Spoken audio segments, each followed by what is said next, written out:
One would be mistaken to view the vast, desolate landscape of crushed freedoms left in the wake of government's eternal march and imagine that there might not be any more freedoms their jackboots can crush. That's because politicians and bureaucrats are very creative when it comes to new ways to attack our rights. Thus, we see the Bidenista move that we are going to cover right here and right now. Hi everyone, I'm Gardner Goldsmith for MRC-TV, and here's the story, starting with this headline from Reuters. Quote, U.S. halts exports of most civilian firearms for 90 days. And by that, Reuters means the U.S. government halts the actions of civilians. In other words, while Biden and most of the House and Senate plan to send vast arrays of additional weapons to places like Ukraine and Israel, completely contrary to their rule book, the U.S. Constitution, the Bidenistas also are going to use government guns to threaten civilians, from engaging in market commerce to sell weapons themselves. Makes total sense, doesn't it? And it's so moral, so flagrantly constitutional. Yeah, if you detect sarcasm in this presentation, you're right. Sarcasm can be a fuel to energize freedom backers in this ongoing fight. But I think no level of sarcasm, no level of written or spoken pushback against this ever could suffice to paint a complete picture of just how foul this flippant move by Biden truly is. And it certainly isn't stopping the perverse political monsters from doing their actions.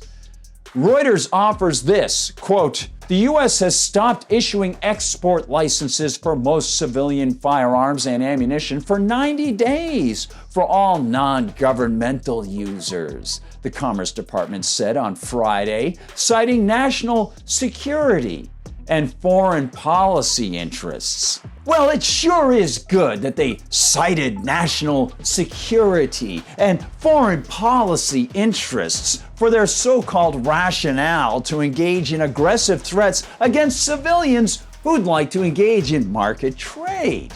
It sure is delightful to see that they can offer such a loaded lingua to circumvent the Constitution. Quote, the Commerce Department did not provide further details for the pause, which also includes shotguns and optical sights, but said an urgent review will assess the risk of firearms being diverted to entities or activities that promote regional instability, violate human rights, or fuel criminal activities. And don't get too concerned, it's just a pause. Meaning the government will define the length of time they'll prohibit this right to actually engage in private trade. And, of course, the word pause will be left up to them to stretch like silly putty. Quote, the Commerce Department declined to comment beyond the posting on its website. Why bother commenting? They'll wait until firearms sellers have to expend their own money to go to court. As I mentioned before, the U.S. Constitution, which is imposed on everyone without our consent unless we're political office holders or work for government in an official military or police capacity, the Constitution doesn't grant the feds the power to block person-to-person trade. It has power only to set rules for nation-to-nation and state-to-state trade. And by looking at the pertinent clause of the Constitution, one can see that those terms are capitalized. Article 1, Section 8 of the U.S. Constitution reads in part that Congress has the so-called power, where they get it is anyone's guess, but that's a deeper philosophical question about the so-called authority of the Constitution in the first place. It says it has the power to, quote, regulate commerce with foreign nations and among the several states and with the Indian tribes. And each of those is capitalized. So, as James Madison notes, each of them is an official term, meaning nations as corporate entities. They're not normative societal terms applying to individual people.